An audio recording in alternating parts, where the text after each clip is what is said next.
Okay, so welcome again. A few more participants have arrived in the meantime, and we will now start with the webinar. Let me first introduce myself. My name is Armin Ortmann. I am the CTO of Luratech over here in Berlin in Europe. And with me is Helmut Schünemann. Hello, and also a very warm welcome from my side. I'm the sales director of Luratech Europe, and we want to show you the first time the new version of DocYard, the version 2.0. It's the first time that we show this to the audience in a different manner, and we want to highlight some new features in this new version. So let us try to give you a short overview. I may interrupt with two technicalities. First of all, everyone in the audience is muted, so we cannot hear you, but you see in the GoToMeeting webinar user interface, you see a questions box, so you can enter your questions there. We will see them while we are talking here. We may react to them and may answer them as fast as possible during the webinar.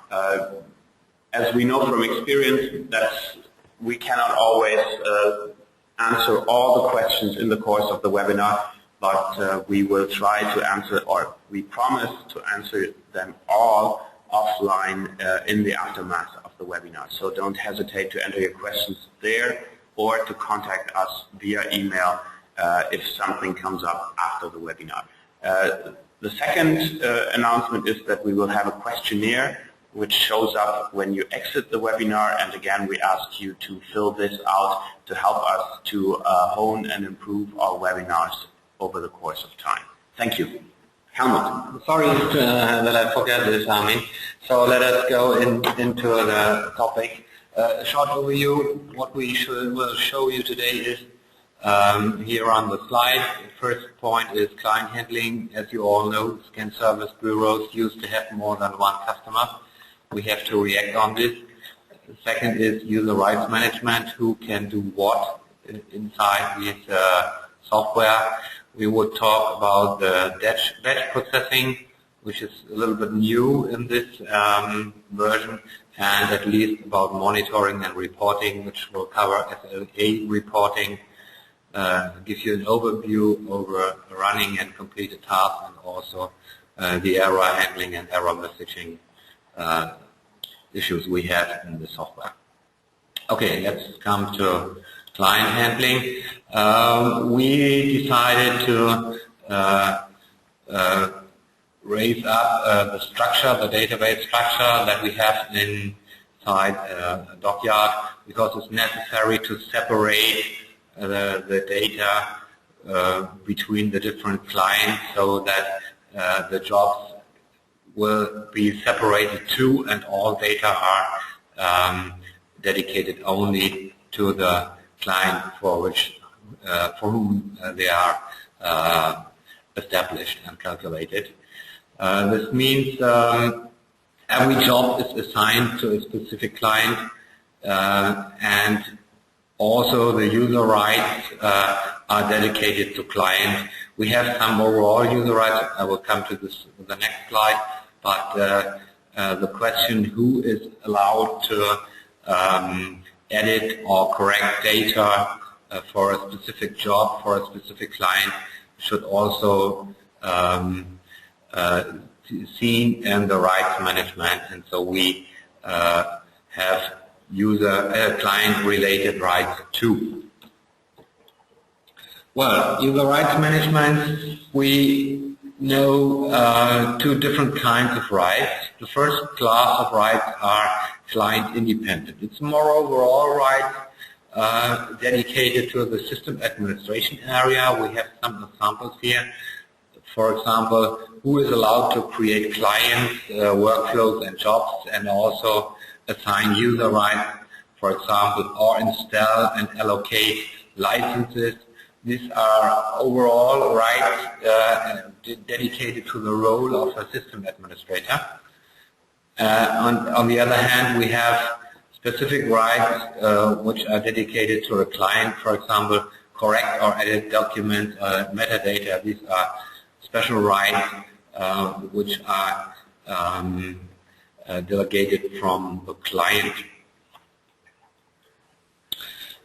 So the user rights management is not a single task in this whole system. We are using the Windows accounts and Active Directory. We import the users from Active Directory and store them in the DocYard database and add specific DocYard rights to the user. We know single users and also groups. We have a role concept to group to build group of users. For example, the correct data correction users, or the for example the fonts recognition correct users, or something like that. And above this we have the general rights which are not client specific. You see here a screenshot. Please don't feel disturbed about this. We will explain this a few minutes later in the presentation. It looks complicated, but it is very simple on the other hand. So now we come to the batch processing, which is a little bit new in this new version, and I would hand over to Armin, who will explain this to you. Yes, thank you. Yes, some aspects of this are new. We used to have batch processing in the previous version of DocYard as well, but it was not so clearly modeled as it is right now. With DocYard 2.0, you have jobs which are clearly subdivided in batches. So every job can be partitioned as a series of individual batches, and there are several mechanisms for creating these batches or calling them into existence. And the first thing is, of course, you can always start a batch manually if you exactly know this portion of data needs to be processed here and now, and you have all the necessary settings at hand. We will soon implement so-called goods received and track and trace clients, which will cover the processing before the actual digital data processing. So they may even start processes whenever paper material is received at your site, and will then, depending on data entered at that point, later on schedule and start batches. But that's a bit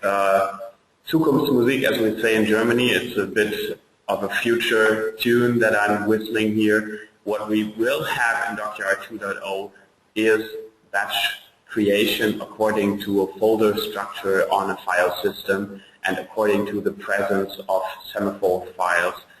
Two examples here: you can have either files inhibiting the processing as long as they're present, or the other way around, files triggering the processing as soon as they are present. And these patterns here are just examples. This is totally configurable, which way to use and what extension to use.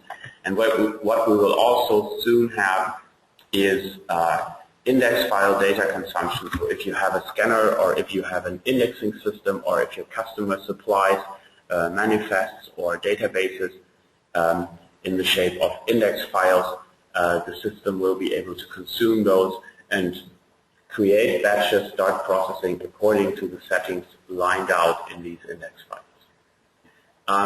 Two more aspects of batch-wise processing. So far, the DocYard system focused on really passing on documents, passing on intermediate results as fast as possible, as soon as possible, to ensure a constant high load all throughout the systems concerned and to ensure the highest possible performance. We have, meanwhile, realized that for certain steps, for certain third-party components, or for reuse of established systems, it can be beneficial to group documents into batches at certain steps, not necessarily perform each step in a complete batch-wise fashion, but at certain points make sure a whole batch is reliably collected. And so, for example, someone performing the QA does not perform QA on a document-by-document basis, but with access to the whole batch complete at that stage of the workflow. But that's just an example. This is really freely configurable, and you can set it up any way you require. SLA reporting. SLA here concerns service level agreement. So in many respects, this boils down to either a certain throughput at a certain point in time, or actually deadlines for finishing tasks or finishing complete jobs. And DocYard will support an overview of whether you are compliant with your SLAs on a per job and per batch basis, and we will show a quick preview of what is implemented in DocYard 2.0, where we have a quick overview through color schemes. So color symbols will signify whether something is running smooth or whether you are incurring errors or warnings. And you will also have progress bars that will give you a quick overview impression of whether you are 25% done or 55% done. And it will also give you an impression of how far you are off or outside your planned processing when you are in conflict with your SLAs. Okay. In addition to that, we will provide more exact, more detailed information which SLAs are violated, by what estimated amount of time they will be violated. For each job and each batch, you will have quick displays of start and begin time of the time this has been running already and the time our prognosis says it's supposed to continue to run. This will be augmented or also supplemented by percentage values and absolute values of pages and documents processed, and you will always have the most detailed access to errors and warnings specific to the job or batch you are inspecting. So we really benefit from the DocYard database and the huge amount of data that is being collected in that database.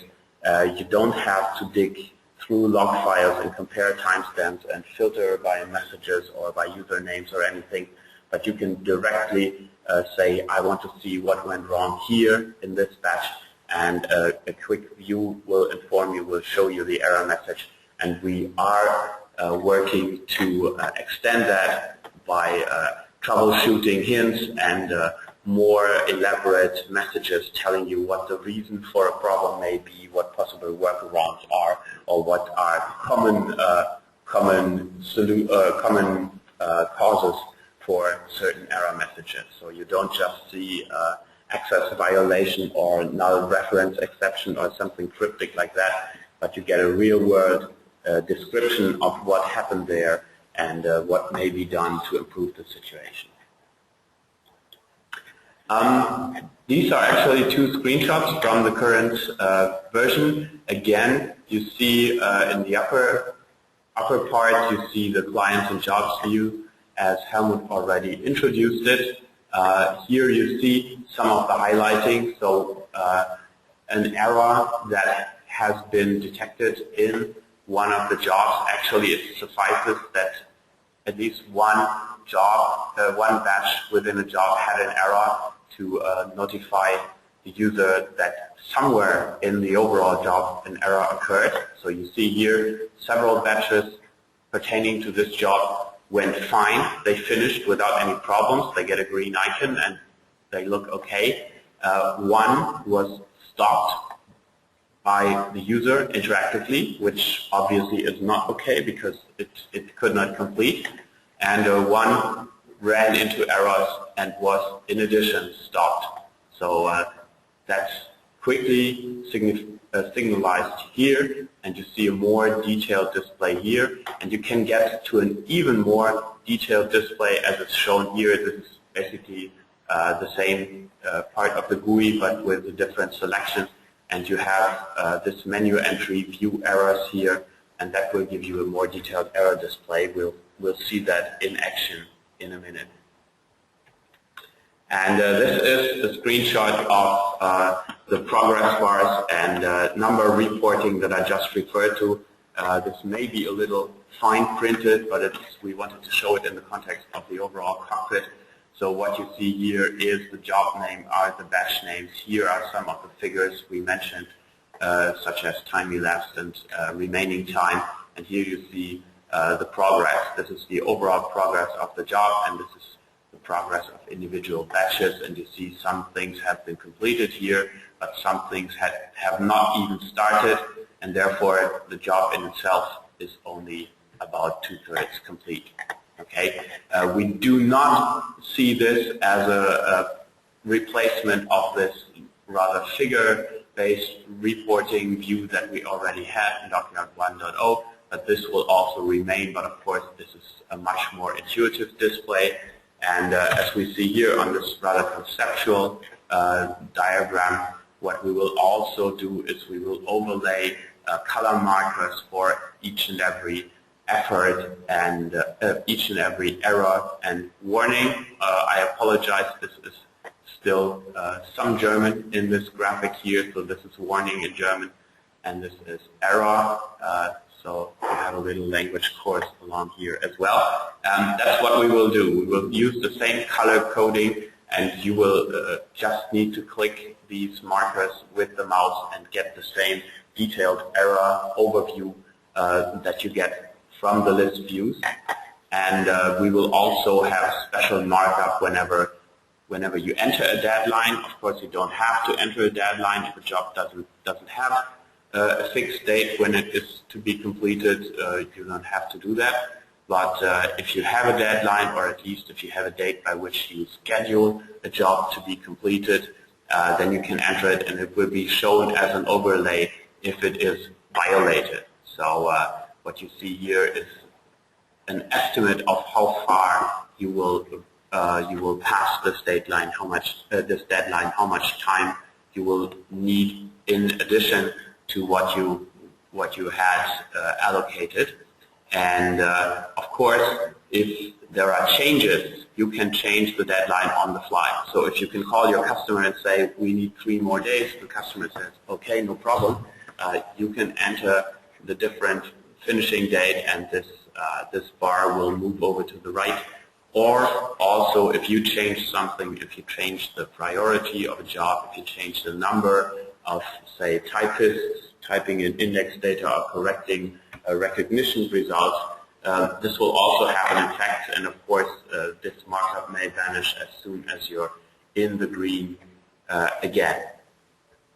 And this is just a screenshot of the detailed error display. What you see here is that even in the title it says errors and warning for this and that job, and whenever you click on one individual entry, you even see which original input files were concerned. And this is of special interest because you may, of course, split or merge input files. So you may collect single-page input files to create, say, a multi-page PDF-A output file.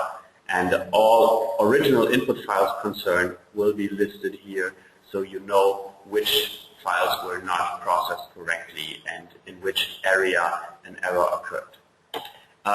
Yeah, let's quickly move to a real live software demonstration of a real development prototype. This is running on a virtual machine.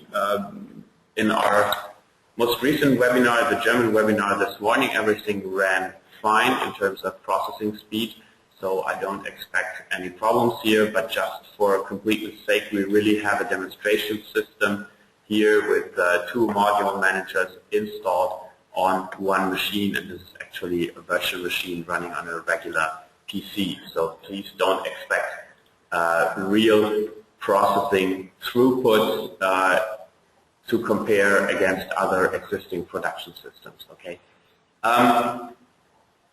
As mentioned before, a quick overview of the cockpit. Some of you may notice we had this module list view in the previous version already.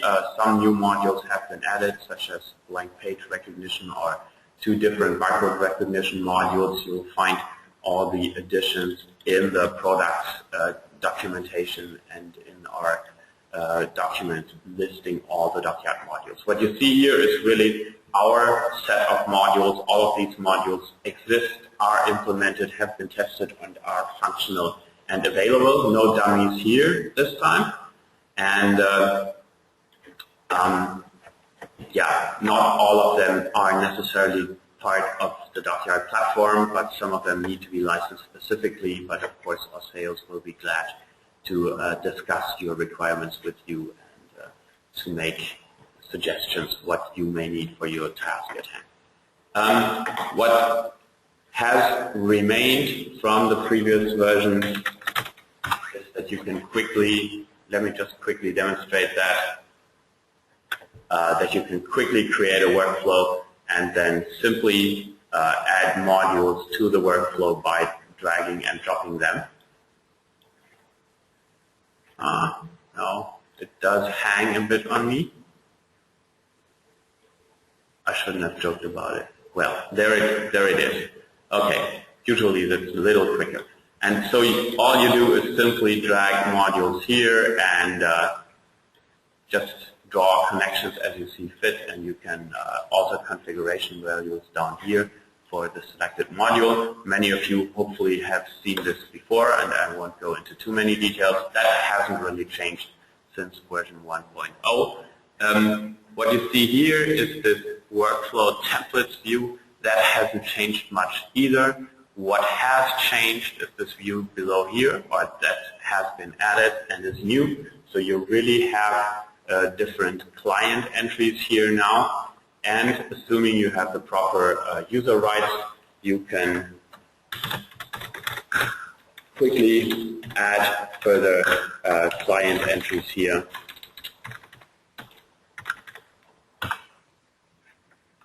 Like this, and then you configure them, add jobs, and so on and so forth. And assuming you have the rights, you may, of course, delete the entries, but you get a warning. That's not undoable. That's kind of irreversible. But let's return to the existing ones here. So you can quickly add or remove clients, and jobs are really, really sub-elements of each individual client. So there are no jobs shared between clients. And what you do when you create a job, you connect it with a certain workflow, and the job really gets a copy of this selected workflow template. So these are really templates for what you later customize and use in the individual jobs. And then every job can run by processing a series of batches, and there are several methods of creating those batches. I'll get to those in a minute, but let us have, in the meantime, let's have a quick view of the user rights management. As soon as batches are created, they will show up here. I will give an example.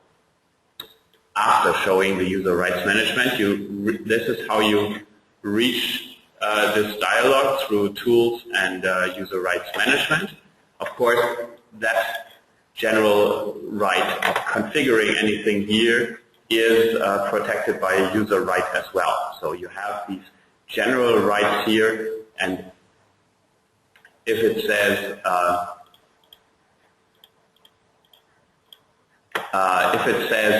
that you don't have the right to edit any of the general rights, well, then you don't. And of course, at that point, you can no longer do anything useful with the user rights management, and the whole activity will be denied to you. Okay? So if I deselect either of those, I will log myself out of the whole system, so I won't do that right now. I'll rather do something like that for this role. That's what we call those entries. You have the clients here, you have the general actions which are not client specific here, And there you have things such as connecting the cockpit to an installation at all, or such as modifying the licenses of the general systems. Those actions are not really client-specific. And then you have the client-specific actions where you are able, for example, to create batches or to edit further permissions for other users for this client, or, for example, to delete things such as the client as a whole or jobs for it. Here you see quite a lot of actions to be taken for a job, so you may start, pause, or stop the job, or you may change its priority, or you may modify configuration values, and so on. That's, of course, a bit much for such a quick demo, but of course it will also be perfectly documented in the documentation for this release.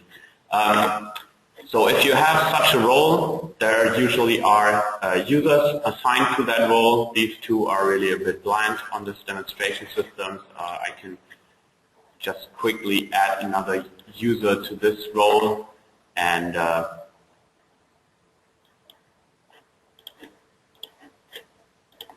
you know these system dialogues from Windows, and as soon as I add the user guest here, well, I have a guest as a worker for this client A, and I can quickly grant or deny certain permissions here for guest. When I simply do that for a third-party user, I don't even see a warning, as well as if I remove the user again. Okay. A second view will actually show you, well, I shouldn't have removed guest anyway. We still have 3 users or groups of users, and this view tells you, well, the administrator, which client is he concerned with, what are his specific permissions for each and every client, and that's listed in this view, even along with a quick description for certain permissions, which is also directly derived from the DocYard system.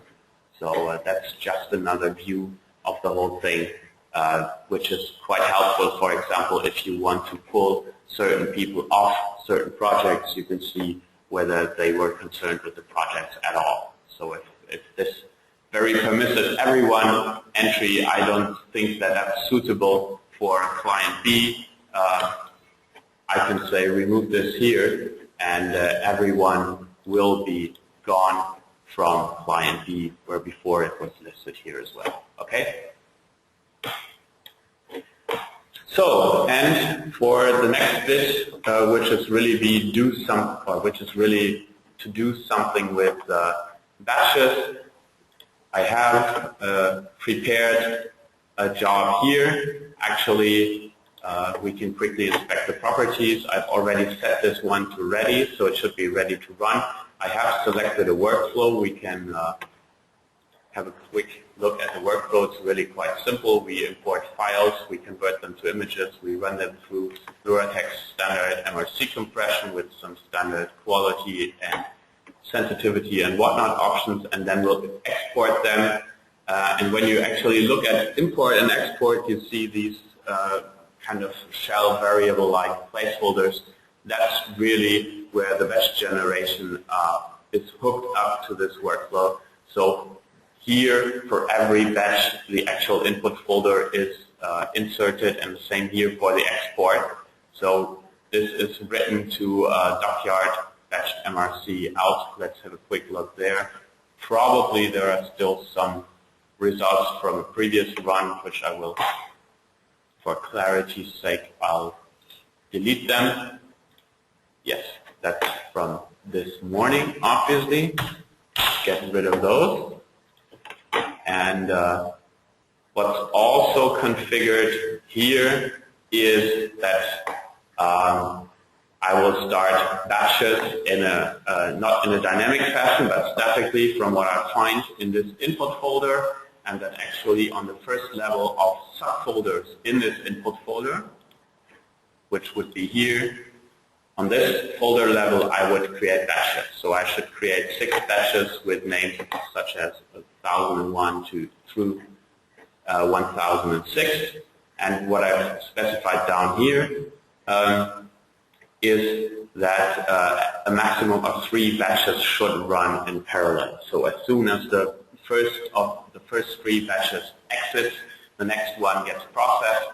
So altogether, all the 6 batches should be processed, but never more than 3 at the same time. And that can actually be configured at runtime. So if that turns out to be one of your bottlenecks, you can change the value and it will have an effect on the running job. Enough said, let's quickly start this job. And we should see the batch creation kick in. And you see 3 batches running here, 1001 through 1003. And since we created really neat and tidy small batches, the first one should be finished rather soon.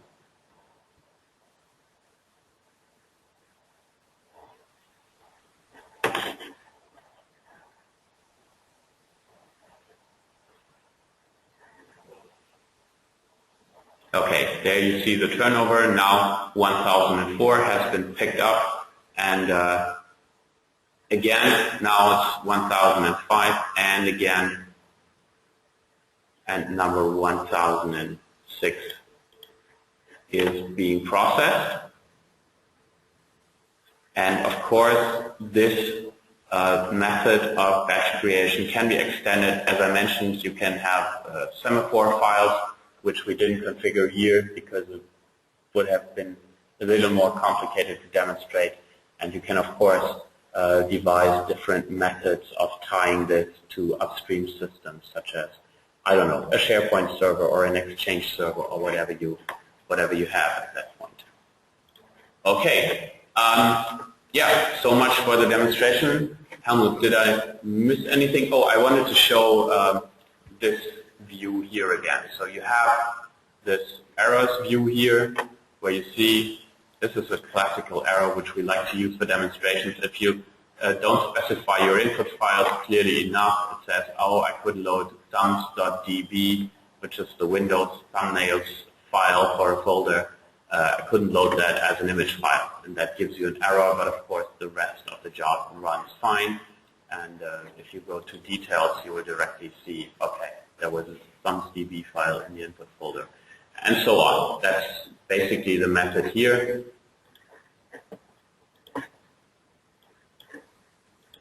I don't have, no, we work too well here. I only have these 2, and I think here it's the same error. No, this one has more errors. Same also for warning messages.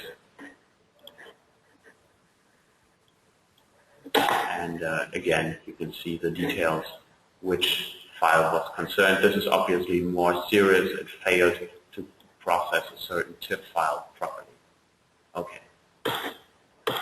Okay, Helmut, anything else I may have forgot to mention? I think we are complete. So let's have a look if there are some questions in the meantime that can answer. Questions? I see at present only. Do we have a question in the list here? Did somebody ask something?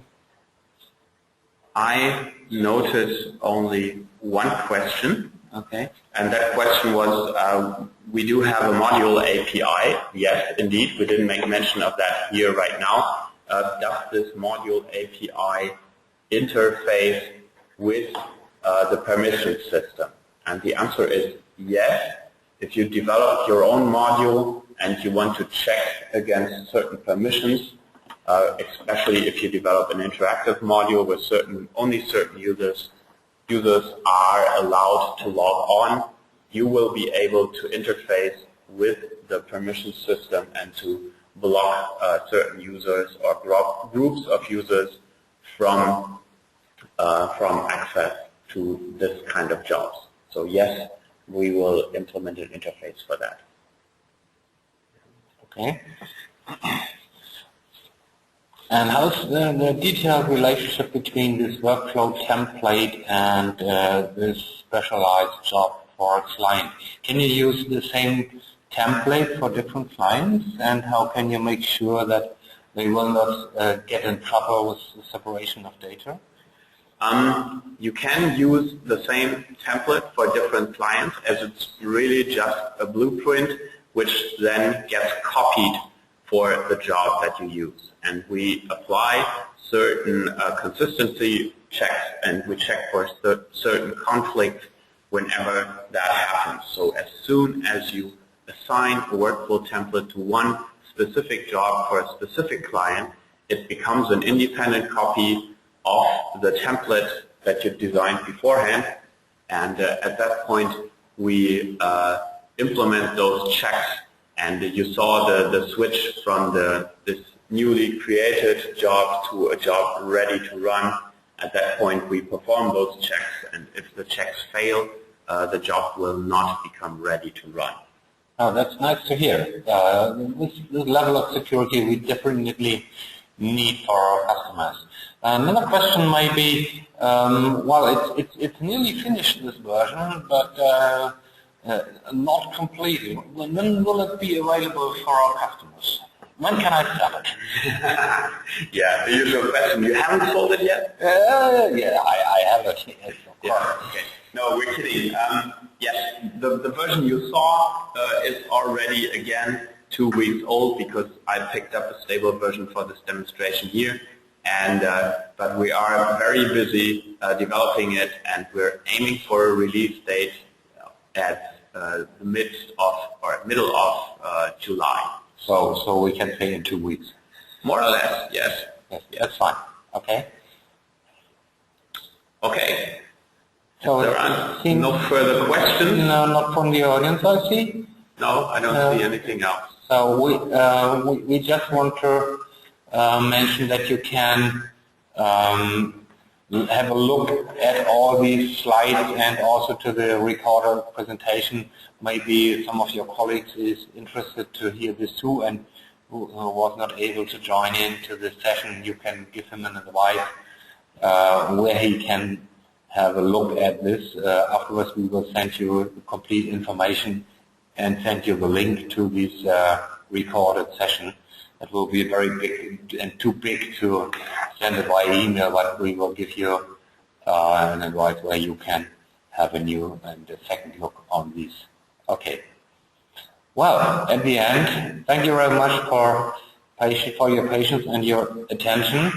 Hope to hear from you soon. We are for you.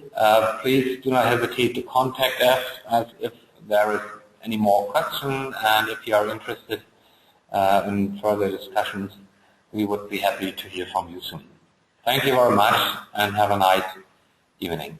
Yes, thanks also from my side. And again, please fill in the questionnaire. We will, of course, react to the feedback that we get and constantly try to improve our webinars.